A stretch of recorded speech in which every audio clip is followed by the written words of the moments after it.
سيكون اول من يدافع هو اشرف بن شرقي. كتله دفاعيه هكذا نشوف الوداد خارج ارضيه الميدان.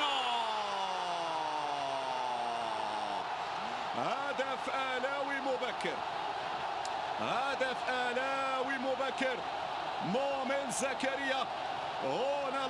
العب يلا العب يلا العب يلا العب يلا ما تلعب يلا العب يلا العب يلا العب يلا العب يلا العب يلا العب يلا العب يلا. عايز تكون هي الوداد مو عينيه. هذا هو ناجم، حطها له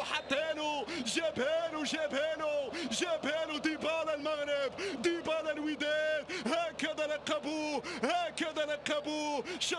شوف الإعادة، تيكي تاكا ودادية، لمسة الزياني بن الراشدية والراسية. نعم يا بن شرقي.